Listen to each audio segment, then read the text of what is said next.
Olá, boa noite. Núcleo de Processos Complexos do Supremo Tribunal Federal vai analisar os efeitos da privatização de cemitérios em São Paulo.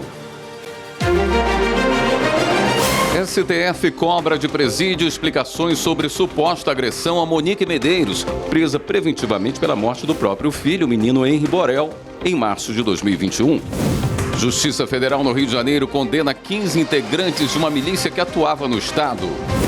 Ministério Público Federal começa a apurar excesso de peso em veículos nas rodovias federais de Santa Catarina. Comerciante de Brasília que teve o carro atingido por uma árvore será indenizado por determinação da Justiça. E ainda, visibilidade trans. Uma reportagem especial mostra as decisões do Supremo que garantem os direitos de travestis e transexuais. O Jornal da Justiça desta quarta-feira, 29 de janeiro, começa agora.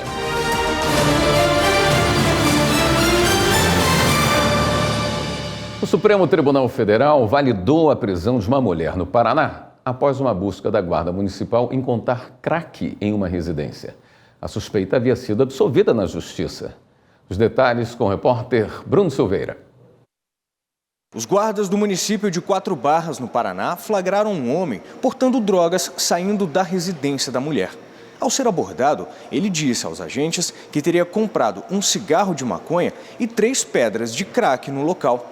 A Guarda Municipal foi à residência e encontraram mais 20 pedras de crack no armário da suspeita. A mulher foi condenada a 4 anos e 4 meses de reclusão em primeira instância, mas o TJPR, no julgamento de apelação, considerou a atuação da Guarda Municipal fora da atribuição e absolveu a mulher, desconsiderando as provas obtidas. O STF considerou válida a busca feita pela Guarda Municipal na casa da mulher. E o ministro Alexandre de Moraes, que analisou o caso, aplicou o entendimento do Supremo sobre a matéria. Ele anulou a absolvição e determinou que a Justiça do Paraná faça outro julgamento, levando em consideração a prisão em flagrante e as provas obtidas. E o STF anulou o vínculo de emprego de uma professora de balé com o Instituto de Dança em Minas Gerais. A decisão levou em consideração o precedente da própria Corte sobre liberdade econômica e terceirização. Evne Araújo tem mais detalhes da decisão. A professora de balé pediu o reconhecimento de vínculo trabalhista com o Instituto de Dança. Por mais de 20 anos, a profissional alugou uma sala da empresa para dar aulas. Em defesa, a escola alegou que o vínculo era apenas civil, uma vez que a mulher prestava serviços autônomos. A relação de emprego foi reconhecida em primeira e segunda instâncias.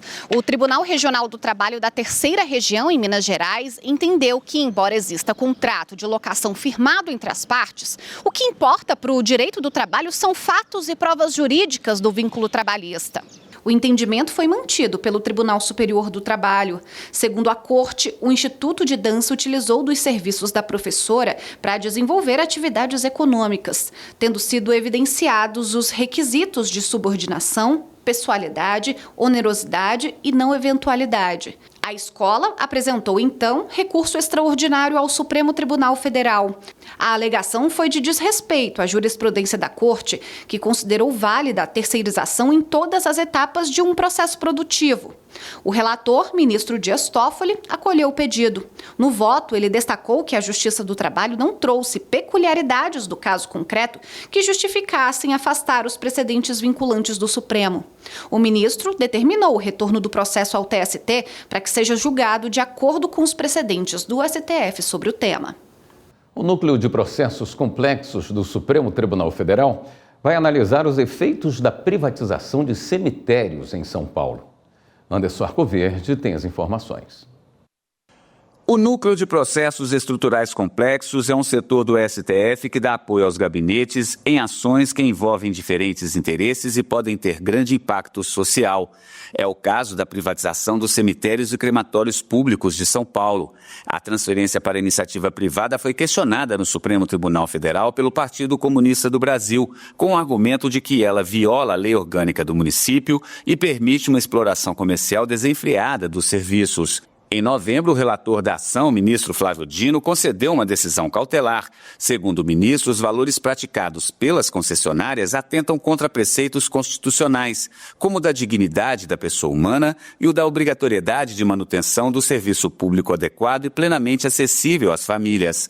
Flávio Dino determinou que as empresas não podem cobrar mais do que os valores praticados antes da privatização. Em dezembro, o STF realizou uma audiência de conciliação entre as partes. A Prefeitura de São Paulo apresentou esclarecimentos sobre o caso e solicitou que o ministro reconsidere a decisão e arquive a ação. Para ajudar na análise desse pedido, o ministro encaminhou o caso para o Núcleo de Processos Estruturais Complexos. A seguir, MPF começa a apurar excesso de peso em veículos nas rodovias federais de Santa Catarina.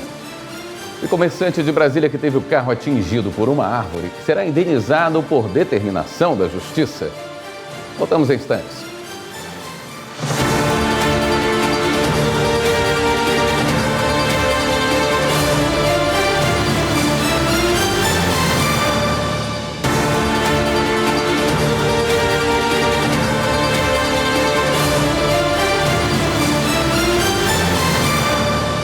O Ministério Público Federal começou a apurar o excesso de peso em veículos nas rodovias federais de Santa Catarina. Márcio Fontinelli com as informações. Depois de verificar indícios de irregularidades no peso das cargas dos caminhões que passam pelas rodovias federais em Santa Catarina, o Ministério Público Federal abriu 11 processos para investigar o funcionamento dos postos de pesagens fixos e móveis no estado. O Departamento Nacional de Infraestrutura de Transportes, DENIT, e a Agência Nacional de Transportes Terrestres, ANTT, foram notificadas pelo MPF para que apresentem informações sobre as concessionárias responsáveis pelos trechos, incluindo quais equipamentos são utilizados por elas e as medidas adotadas em caso de infrações. Em Brasília, a Justiça condenou a Companhia Urbanizadora da nova capital do Brasil, a Nova Cap, pela queda de uma árvore em um veículo. Para a Justiça, ficou comprovada a responsabilidade do Estado no dever de zelar pela manutenção e segurança das vias públicas. Repórter Marta Ferreira. Câmeras de segurança de um prédio flagraram o momento em que a árvore cai sobre o carro e a barraca de frutas. Nesses outros vídeos, é possível ver o tamanho do prejuízo. Quem filmou foi o Leonor, comerciante que há 21 anos trabalha nesse ponto. Ele é dono do veículo e também do quiosque atingidos e conta como tudo aconteceu. 8 horas da manhã, eu estava picando minha salada, fazendo a saladinha no copo tradicional normal. De repente, a terra estremeceu. Deu aquele estremecimento, um estralo muito grande. E foi questão de segundo, 4, 5 segundos, e até a árvore caiu em cima da barraca, com o carro, com tudo aqui. Por causa da queda da árvore, Leonor ficou dias sem poder trabalhar. Ficou em torno dos 19 mil barraca e carro. E passei mais ou menos umas 3 semanas parado, refazendo a barraca e arrumando o carro, que eu só tenho ele, que é meu ganha-pão, né? E meu sustento é aqui. Diante da situação, o jeito foi entrar na justiça para não ficar no prejuízo. O advogado dele conta que provas foram apresentadas no processo. As provas apresentadas foram vídeos, fotos, também tínhamos à disposição provas testemunhais, né, que foi no horário comercial, então tinha muitas pessoas presentes, só que o juiz já se convenceu, né, de todas as provas que foram apresentadas na petição inicial. Porque eram provas irrefutáveis, de fato a árvore caiu, ela caiu em cima da barraca e do veículo também dele, e era em conteste. E por ser um caso que é um caso bastante corriqueiro em Brasília, o judiciário já vem se sensibilizando com isso. A Nova Cap e o governo do Distrito Federal alegaram que a queda aconteceu por causa das fortes chuvas na região e que por isso não tinham responsabilidade pelo incidente. Só que ficou comprovado que no dia da queda não havia chovido e o juiz decidiu que o comerciante tem que ser indenizado. Para o juiz, ficou evidente que o dano aconteceu em razão da falta de poda preventiva da árvore, causando risco à população. O valor estipulado foi de R$ 13.500 a título de danos materiais. foi na primeira instância. E por se tratar em processo de juizado especial, não cabe muitos recursos, né? Vai vir um próximo recurso agora e desse recurso, essa decisão provavelmente será confirmada, porque são irrefutáveis as provas, uma vez que a alegação tanto do GDF quanto da nova CAP é que a culpa não é minha, a culpa é sua, fica um jogando para o outro. Então não tem uma defesa realmente enfática, até porque não tem prova, né, contra um fato que realmente aconteceu e realmente uma pessoa sofreu danos ali. A terceira turma do Superior Tribunal de Justiça decidiu que uma seguradora não tem obrigação de indenizar o segurado que esteja com pagamento em atraso. Repórter Marina Campos explica pra gente. Os ministros decidiram que a seguradora pode deixar de pagar a indenização ao segurado que está com as parcelas do contrato em atraso, mas precisa antes notificá-lo desse atraso, para que ele tenha a oportunidade de regularizar a situação. No processo em julgamento, foi contratado um seguro em 2016 com vigência de 5 anos. Mas o segurado pagou apenas 8 das 58 parcelas acordadas no contrato. Em 2019, ocorreu um sinistro e o segurado exigiu a indenização. Diante da negativa da seguradora, o segurado ajuizou a ação de cobrança, que foi julgada improcedente. O Tribunal de Segunda Instância, entretanto, reformou a sentença por entender que a seguradora não comprovou a prévia comunicação ao segurado a respeito do atraso no pagamento. Com isso, a seguradora recorreu ao STJ. A relatora ministra Nancy Andrighi lembrou que a súmula 616 do STJ dispõe que a indenização deve ser paga pela seguradora se ela não tiver enviado ao segurado a notificação prévia sobre o atraso das parcelas. No entanto, neste caso, o segurado, por ser pessoa jurídica, tem conhecimento técnico suficiente para lidar com suas obrigações contratuais. O Superior Tribunal de Justiça decidiu que uma vendedora de imóvel que não registra contrato com alienação fiduciária perde o direito à execução extrajudicial. Jáfer Araújo com as informações. É normal que a compra de imóvel seja financiada por meio de alienação fiduciária. Essa modalidade de crédito tem como garantia para o pagamento o próprio bem. Ou seja, se o comprador não pagar as parcelas, o alienante pode abrir um processo de execução extrajudicial para leiloar o imóvel e abater a dívida. Mas, para isso, há regras a se seguir e tudo começa com o registro do contrato, como conta o advogado Max Kolbe, especialista em direito imobiliário. O registro do imóvel é uma certidão de nascimento dele.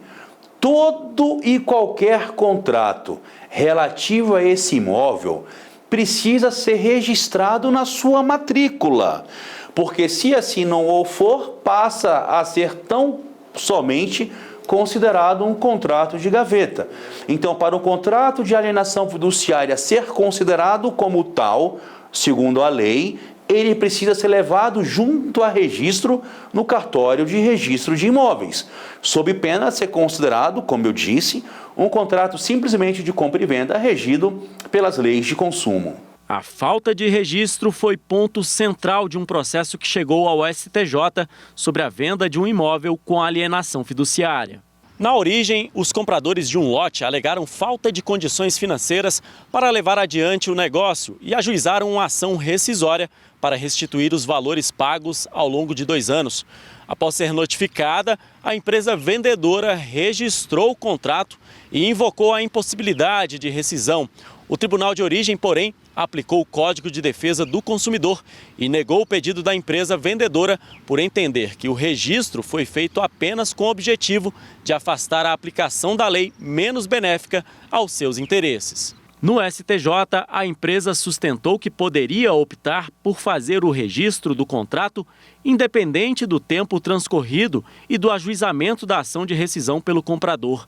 No entanto, a terceira turma do STJ decidiu que a vendedora perdeu o direito à execução extrajudicial por ter deixado deliberadamente de registrar o contrato, vindo a fazê-lo com nítido objetivo de afastar outras normas, somente após a parte compradora ajuizar uma ação de rescisão contratual. A ministra Nancy Andrighi, relatora do caso, lembrou que a segunda sessão do STJ já definiu que o registro do contrato é requisito indispensável para a aplicação da Lei 9.514 de 1997, que dispõe sobre o financiamento de imóveis e permite a execução extrajudicial. A ministra ressaltou que a boa-fé objetiva e o Instituto da Suprécio devem ser observados nos casos de contrato de alienação fiduciária de imóvel que não foram registrados durante longo período por inércia deliberada do alienante. Os serviços judiciais do Tribunal de Justiça do Ceará voltaram a funcionar na sede do Judiciário, em Fortaleza. O prédio foi reformado após incêndio que afetou parte da estrutura. Denis Barbosa traz os detalhes. O local foi totalmente revitalizado e modernizado. Os novos sistemas elétricos, hidráulicos e de climatização fazem parte das novidades. As obras também deixaram o prédio adequado às normas de acessibilidade. A sede do Judiciário Cearense voltou a receber secretarias e unidades, além da presidência e da vice-presidência. Com o retorno das atividades para o prédio, servidoras e servidores têm ainda mais segurança e conforto para o trabalho diário. As melhorias estão nos gabinetes dos desembargadores e desembargadoras e em todos os espaços do imóvel, com o objetivo de reforçar o atendimento de qualidade e humanizado do Tribunal de Justiça do Ceará. Tive a felicidade nesses 2 anos de fazer muitas entregas. Esta é uma delas, é apenas uma, e certamente não é a mais importante, embora a ambiência física nos permita um melhor trabalho. Mas eu sempre achei que, ao invés de construir, colocar um tijolo, uma parede, uma obra, um novo fórum, é mais importante você fazer uma construção humana. A obra foi realizada por meio da parceria entre o TJCE e o governo do estado após o incêndio que atingiu o prédio em setembro de 2021. Mesmo com o incidente, não houve nenhum prejuízo à população. O tribunal seguiu trabalhando de forma eficiente e investindo na modernização em todos os aspectos. A sede provisória passou a funcionar no Fórum de Fortaleza. Para quem trabalha há anos no Judiciário Cearense, a reinauguração da sede do TJCE significa um retorno para casa. É uma sensação assim maravilhosa, eu não tenho nem palavras para expressar, porque aqui foi o meu primeiro local de trabalho há 29 anos. Eu fiz um concurso e fui admitida no ano de 96 e já vim direto assumir aqui. E nunca havia trabalhado em outro prédio. Sou técnica judiciária, 42 anos aqui no tribunal. Muita emoção. Hoje, quando eu entrei aqui, fiquei realmente muito emocionada. A seguir, STF cobra de presídio explicações sobre suposta agressão a Monique Medeiros, presa preventivamente pela morte do filho, o menino Henri Borel. E a Justiça Federal no Rio de Janeiro condena 15 integrantes de uma milícia que atuava no estado. Voltamos já.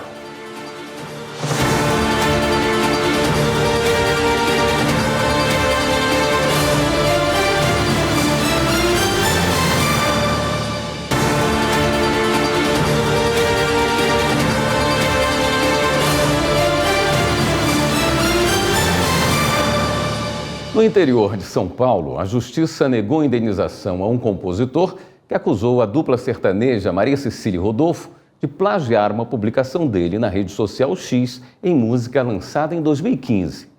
Repórter Pablo Lemos traz mais detalhes desse caso.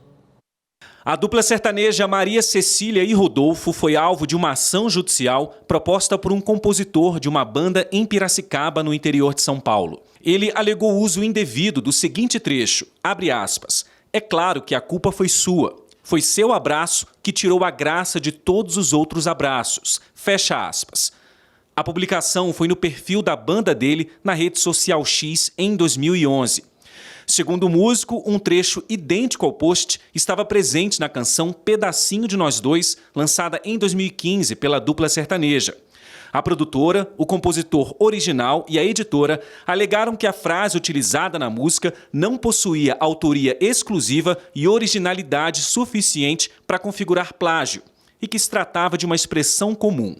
O compositor pediu indenização por danos morais e materiais, incluindo valores referentes a discos vendidos pelos cantores, além de reconhecimento na coautoria da obra. Só que a Justiça concluiu que a frase isolada não pode ser considerada uma criação original, digna de proteção da Lei de Direitos Autorais.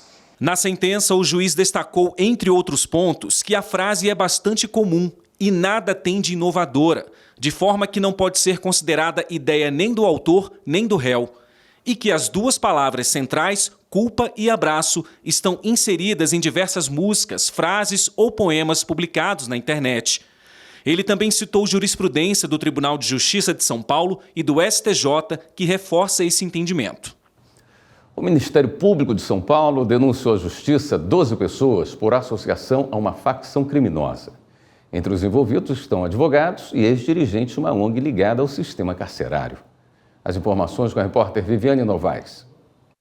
A investigação começou há 3 anos depois da apreensão de cartões de memória escondidos nas roupas de um visitante na penitenciária 2 de Presidente Venceslau, em São Paulo.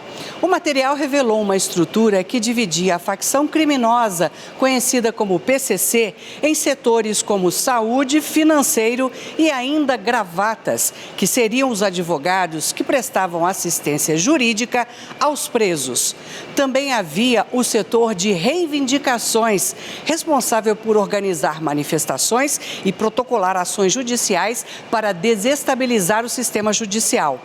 A ONG Pacto Social e Carcerário atuava nesse núcleo, fazendo protestos e ajuizando medidas legais. O Núcleo Saúde recrutava médicos e dentistas para atender líderes da organização dentro de vários presídios. As 12 pessoas denunciadas agora pelo Ministério Público de São Paulo foram presas no último dia 13 e podem responder por infração à lei que trata das organizações criminosas. Justiça condena integrantes de milícia no Rio de Janeiro. Polícia Federal afasta e investiga servidor da FUNAI em Mato Grosso que teria recebido vantagens indevidas. Supremo cobra explicações de diretor de presídio sobre supostas agressões à mãe de Henri Borel. Confira os destaques. O ministro Gilmar Mendes, do Supremo Tribunal Federal, deu 48 horas para que a direção do presídio Talavera Bruce, em Bangu, no Rio de Janeiro, explique supostas agressões contra Monique Medeiros, presa preventivamente pela morte do próprio filho, o menino Henri Borel, de 4 anos, em março de 2021. Ela é acusada de homicídio qualificado, tortura e coação. O ministro Gilmar Mendes é o relator da ação sobre o caso no STF. A Polícia Federal fez operação para reprimir crimes de corrupção passiva e ativa, advocacia administrativa e divulgação de informações sigilosas. Foram cumpridos mandados de busca e apreensão em Mato Grosso, Goiás e no Distrito Federal. Foi determinado o afastamento e a imposição de medidas cautelares a um servidor público da FUNAI. As investigações mostraram que ele recebia e oferecia vantagens indevidas a indígenas para a concessão de benefícios previdenciários. A Justiça Federal no Rio de Janeiro condenou 15 homens que integravam um grupo miliciano. As penas variam de 15 a 20 anos de prisão. Eles trocaram tiros com policiais rodoviários na Avenida Brasil em março do ano passado. Os presos foram condenados pela 2ª Vara Federal Criminal do Rio pelos crimes de pertencimento à milícia privada, posse e porte ilegal de armas de fogo, posse de artefato explosivo, receptação e resistência qualificada. A 3ª turma do Tribunal Superior do Trabalho aumentou o valor da indenização por dano moral de uma trabalhadora de Taubaté, no interior de São Paulo, que sofreu discriminação dentro da empresa. Veja na reportagem de Michele Chiapa. O Tribunal Regional do Trabalho da 15ª Região em Campinas, São Paulo, manteve a decisão de 1º grau que havia condenado a empresa de logística a pagar indenização por dano moral a uma trabalhadora vítima de violência de gênero. A auxiliar de logística disse no processo que o chefe fazia comentários pejorativos, falava sobre a condição feminina, como o período menstrual, e sem motivos fazia ameaças de advertência e demissão. As humilhações ocorriam na frente dos colegas. A empresa foi comunicada do caso, mas, segundo a trabalhadora, nenhuma medida foi tomada. Com base no depoimento de testemunhas, o TRT considerou que houve assédio moral grave. Por isso, determinou o pagamento de indenização por dano moral no valor de R$5.000. Mesmo com a decisão favorável, a profissional recorreu ao Tribunal Superior do Trabalho para aumentar o valor da reparação. O julgamento do pedido foi na 3ª turma. O relator, ministro Maurício Godinho Delgado, que integrava o colegiado, avaliou que a discriminação foi potencializada em razão da vítima ser mulher. Ele destacou que a empresa ficou inerte quanto aos fatos, mesmo informada sobre a situação. Diante do episódio, o ministro propôs aumentar a indenização de R$ 5.000 para R$ 30.000. O voto do relator foi acompanhado por unanimidade. Não cabe mais recurso da decisão. A segunda vara empresarial do Rio de Janeiro decretou a falência do hotel LSH Barra, localizado na zona oeste da capital fluminense. Para a Justiça, o antigo Hotel Trump não conseguiu provar que o plano de recuperação fiscal da empresa era viável. O processo de recuperação do empreendimento LSH Barra, antigo Hotel Trump, durou mais de 6 anos e não conseguiu a aprovação do plano de viabilidade econômica pelos credores. A obra foi inaugurada em 2016 para atender aos Jogos Olímpicos do Rio de Janeiro, mas desde 2019 o hotel enfrentava dificuldades financeiras. Para a Justiça do Rio de Janeiro, a falência era o único caminho, uma vez que o plano de recuperação fiscal da empresa não foi aprovado pelos credores trabalhistas. Os investidores que compraram a dívida do hotel já têm autorização para transferir o imóvel para seus nomes. A justiça restaurativa nas instituições.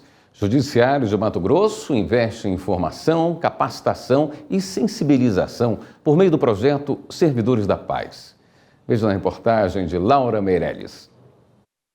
A justiça restaurativa tem o poder de transformar vidas. Em Mato Grosso, nos últimos 2 anos, 31 termos de cooperação técnica entre o Poder Judiciário, prefeituras e instituições parceiras fizeram com que a sociedade tivesse contato com as ferramentas e metodologias de pacificação social. Para conseguir uma abrangência tão grande em todas as regiões do estado, o Judiciário mato-grossense investiu em formação, capacitação e sensibilização dos servidores por meio do projeto Servidores da Paz. A gente está oportunizando ao nosso público interno que eles conheçam as balizas, que eles conheçam as diretrizes, os preceitos da política e, mais do que isso, eles vivam a política no seu dia a dia. É viver o espírito da justiça restaurativa. Acho que isso é o mais importante quando a gente olha para os servidores da paz, é oportunizar a todos os nossos colaboradores, a todos aqueles que fazem mover a máquina do Poder Judiciário a conhecer essa política tão importante. O Círculo de Paz é uma experiência assim, muito linda, muito produtiva assim, para nós, servidores, para que a gente tornar o ambiente de trabalho mais leve, tornar os servidores mais amigos, né? E fazer com que a nossa vida seja mais fácil também, né? Porque o ambiente de trabalho, a gente acaba passando muito mais tempo no ambiente de trabalho, às vezes, do que em casa. Há um fortalecimento, uma conscientização e acredito que isso no futuro também terá um reflexo interessante de evitar a judicialização dos problemas que podem ser resolvidos com o uso do diálogo qualificado por meio dos círculos de construção de paz. Esse sistema de avanço do judiciário junto à sociedade é uma roupagem nova, é o que a sociedade espera do magistrado. Ele vai conviver com a sociedade, ele vai ver os anseios da sociedade e vai, na verdade, ser útil à criação de políticas públicas em benefício da sociedade. Veja no próximo bloco. Justiça de São Paulo manda penhorar a caminhonete do ex-ministro Ciro Gomes para pagar honorários advocatícios. E Tribunal Superior Eleitoral divulga o calendário da propaganda partidária deste ano. Voltamos em instantes.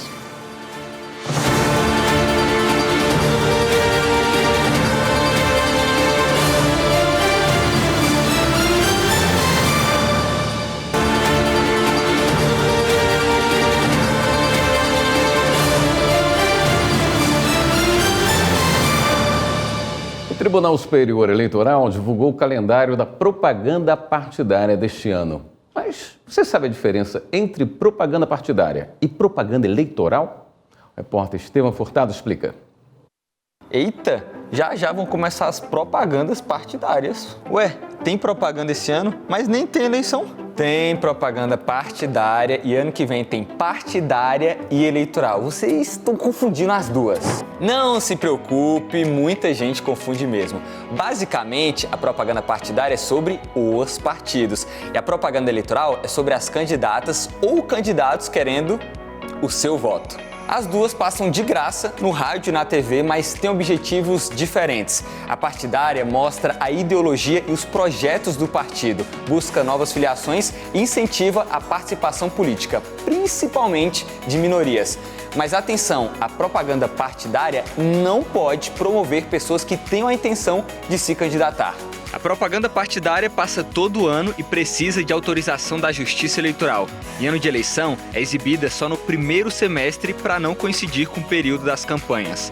Já a propaganda eleitoral só acontece em ano de eleições. Aí sim é para divulgar as candidatas, os candidatos, mostrar o currículo, o que já fizeram e o que pretendem fazer. Vai acontecer em agosto de 2026, ano de eleições gerais. Não precisa pedir autorização, é automático após o registro das candidaturas. O tempo de cada partido depende da quantidade de representantes na Câmara dos Deputados e de como concorrem, sozinhos, em coligações ou federações. Já que este ano não tem eleições, vai rolar somente a propaganda partidária. Ela é exibida sempre às terças, às quintas e aos sábados, em horário nobre, entre 7h30 e 10h30. O Supremo determinou que emendas parlamentares que haviam sido bloqueadas sejam repassadas a 4 organizações que passaram a atender às regras de transparência determinadas pela Corte. Repórter Bruno Silveira tem as informações. O ministro Flávio Dino liberou as emendas parlamentares após a Controladoria Geral da União enviar laudos confirmando que as 4 entidades passaram a divulgar páginas de transparência de fácil acesso, com informações detalhadas da aplicação das emendas parlamentares recebidas. O Poder Executivo Federal tem agora 5 dias para retirar as entidades da lista de instituições impedidas de receber repasses. E a CGU deve manter a auditoria sobre a aplicação dos recursos públicos. Na decisão, Flávio Dino entendeu que as novas informações atendem os requisitos estabelecidos pelo Supremo. No STF, das 3 entidades proibidas de receber emendas parlamentares, 7 já foram liberadas. Canceladas as multas de trânsito em rodovia por falta de informação adequada sobre alteração no limite de velocidade. A decisão é do Tribunal Regional Federal da Primeira Região. Repórter Marta Ferreira.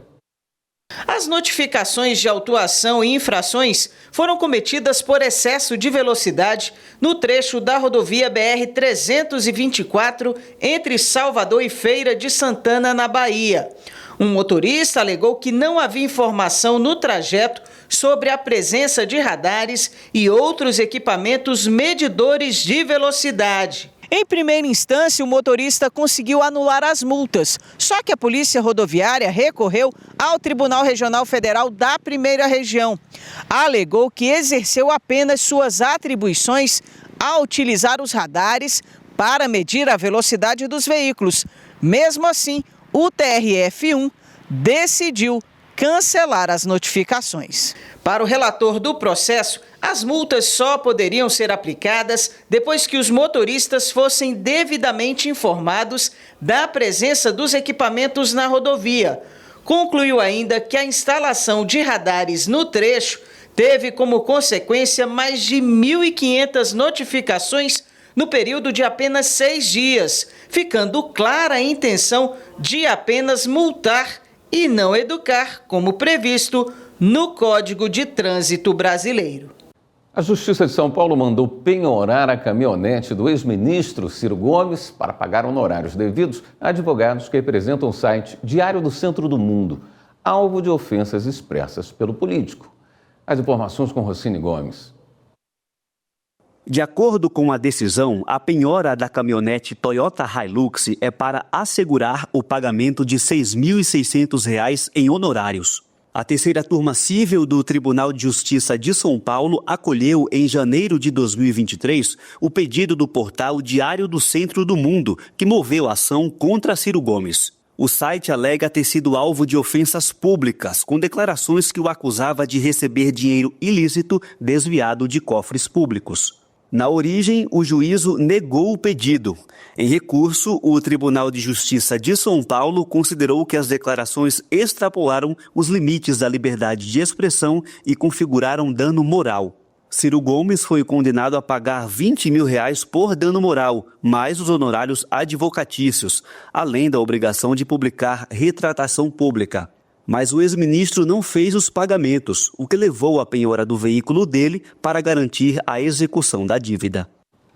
O Ministério Público Federal entrou com ação na Justiça para que seja removida uma plantação de soja transgênica da terra indígena Chapecó, em Santa Catarina.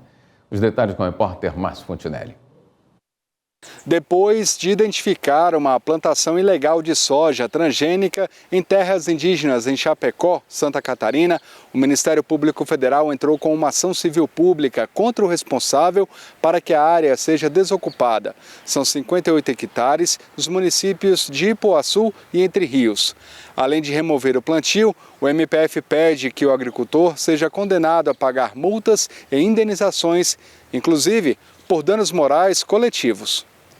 Em Cuiabá, Mato Grosso, o Centro de Atendimento a Vítimas de Crimes e Atos Infracionais promoveu um curso diferente para ajudar as mulheres a conquistarem autonomia financeira. Elas aprenderam a fazer penteados, como mostra Eli Cristina Azevedo. A capacitação, realizada no Fórum da Capital, contou com a parceria do projeto VG Mais Ação, instituição sem fins lucrativos, com sede em Várzea Grande, que atende a população com atividades gratuitas. Eu trouxe para elas, o curso de trança, onde elas podem estar aprendendo a trançar, ganhando seu próprio dinheiro, sua renda, sendo independente, E é isso, hoje eu estou passando para ela a trança básica, que é a trança nagô, que é a base de tudo, onde começa, E espero que elas aprendam muito e tenham a sua dependência financeira própria. Tô achando bom, eu vou treinar em casa hoje e amanhã, para quando chegar o carnaval eu tacar a quinha e ganhar dinheiro mais, ganhar na renda, aumentar um pouquinho mais minha renda. Para a gente não ter pensamentos negativos, para a gente não achar que a vida não tem sentido. E continuar seguindo em frente, lutando, que existem oportunidades maravilhosas. A abertura do curso contou com palestras sobre os tipos de violência doméstica e explanação sobre os serviços do SEAV. Tem a violência psicológica, violência patrimonial, violência sexual e outros tipos, por assim dizer. E com que tipo de intervenção, após esse rompimento de ciclo, que tipo de intervenção, seja psicológica, psiquiátrica ou outros tipos de ajuda, essas mulheres podem ter após ter conseguido romper esse vínculo para poder superar de alguma forma esse trauma que foi gerado. A seguir, pela primeira vez no Brasil, certidão de nascimento registra 3 pais e uma mãe. O documento é de uma criança do Espírito Santo. Visibilidade Trans. Uma reportagem especial mostra as decisões do Supremo que garantem os direitos de travestis e transexuais. É no próximo bloco. Até já.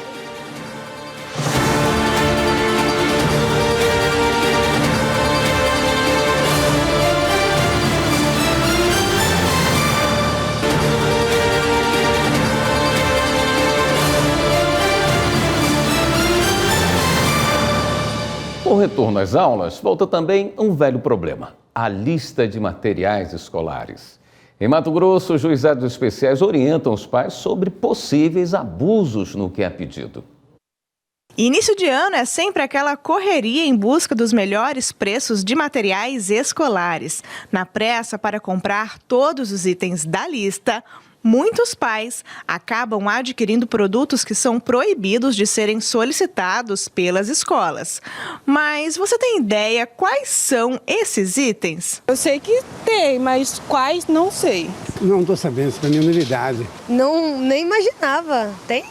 Pois é, nem tudo que é solicitado pela escola precisa ser comprado comprado. De acordo com uma lei nacional de 2013, materiais de uso coletivo não podem ser incluídos na lista. Além disso, as escolas não podem exigir que os materiais sejam comprados em uma papelaria específica ou que sejam de uma marca determinada. A lei da mensalidade escolar proíbe que as escolas exijam dos alunos aí nas listas de material escolar produtos de uso coletivo. O que se entende como produtos de uso coletivo? Por exemplo, materiais de escritório. Então, pastas suspensas, o próprio material que o professor vai utilizar, quantidades exageradas de papel sulfite, tudo isso é proibido. A juíza Patrícia Sene explica que os pais ou responsáveis que se sentirem lesados devem procurar a direção escolar para entrar em acordo e, caso não seja possível, acionar a escola na esfera administrativa através do PROCON ou na Justiça. Se for solicitado, principalmente material de limpeza, material de uso contínuo, como eu dei o exemplo, de sabonete líquido, álcool, procure o Ministério Público. Porque já não é mais um problema de uma criança, é um problema de uma unidade escolar. E se falta nessa unidade escolar, isso precisa ser resolvido pelo Ministério Público. Caso não seja possível, se ainda assim haja alguma resistência da escola, não tenha dúvidas, procure o PROCON da sua cidade e, caso não consiga, o Poder Judiciário está de portas abertas. Lembrando que até 20 salários mínimos a ação pode ser interposta independente de advogado, aqui nos juizados especiais, sem nenhum tipo de custo. A Justiça do Espírito Santo decidiu que um menino de 10 anos deve ter o nome dos 3 pais e da mãe na certidão de nascimento. Também determinou a guarda compartilhada entre eles. Desde 1 ano e 6 meses, a criança é criada por um casal homoafetivo, mas continua convivendo com os pais biológicos. Em 2019, a família socioafetiva entrou na Justiça para oficializar os laços e garantir direitos, como a inclusão do sobrenome deles no documento da criança. Essa é a primeira vez no Brasil que uma certidão de nascimento registra 3 pais e uma mãe. No Dia da Visibilidade Transsexual, o Brasil tem motivos para comemorar conquistas judiciais e de igualdade de gênero que foram resultado de muitos anos de luta. Mas a realidade da população trans ainda chama atenção. A violência, a discriminação e as dificuldades no mercado de trabalho ainda são marcas que não foram apagadas.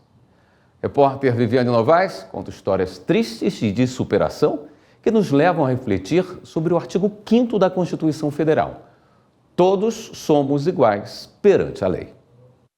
O Brasil é o país que mais mata pessoas trans e travestis no mundo. 122 pessoas foram assassinadas no ano passado, a maioria jovem, negra e pobre, segundo a Associação Nacional de Travestis e Transsexuais. A cantora Santrosa, de 27 anos, foi encontrada morta com mãos e pés amarrados na área rural de Sinop, em Mato Grosso. O alvo da bala somos nós. O tempo de vida dessa população é de 35 anos. No mercado de trabalho, a situação também é dramática. A comunidade LGBTQIA+, ocupa apenas 4,5% dos postos de trabalho, de acordo com o Datafolha. No Brasil, a maioria dos direitos para essa população foi conquistada aqui no Supremo Tribunal Federal. Várias ações foram ajuizadas por organizações da sociedade, como a Associação Nacional de Travestis e Transsexuais e a Aliança Nacional LGBTI. Entre as conquistas estão o reconhecimento da união estável entre pessoas do mesmo sexo, o uso do nome social e gênero nos documentos oficiais, a doação de sangue por homens gays e bissexuais e a criminalização da LGBTfobia. O presidente do Grupo Estruturação, Michel Platini, fala da importância da justiça. Nós vencemos boa parte, em boa medida, esse debate. E o Supremo Tribunal Federal e o Judiciário nos ajudou de forma significativa a conquistar isso na sociedade. Na esteira da união civil entre pessoas do mesmo sexo, o Conselho Nacional de Justiça assegurou o direito ao casamento civil. Os cartórios não podem se recusar a registrar o casamento de casais do mesmo sexo. A medida trouxe vários benefícios, como conta o advogado Gabriel Borba.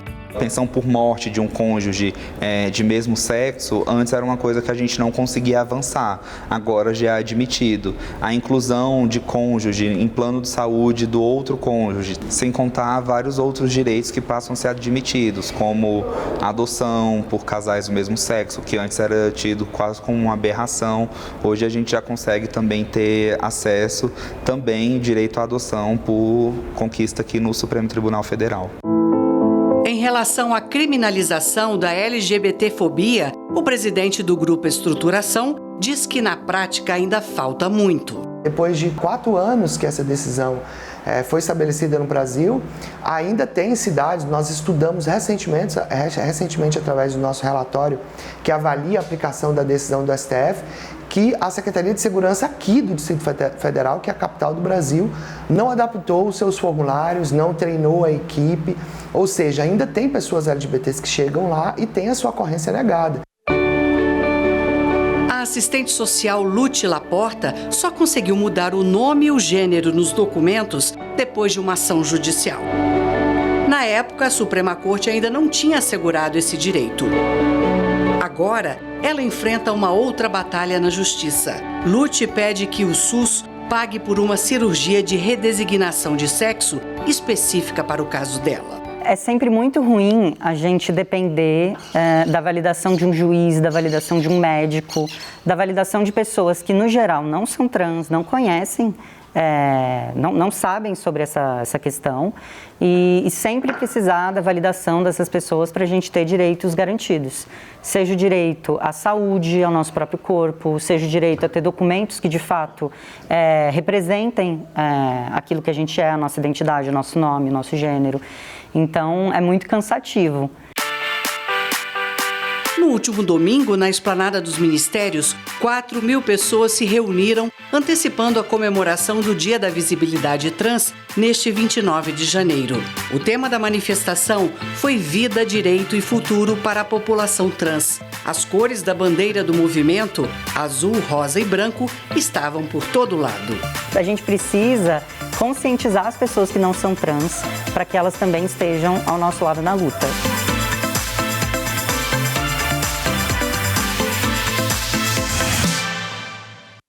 Esta edição do Jornal da Justiça fica por aqui. Uma boa noite para você e até amanhã.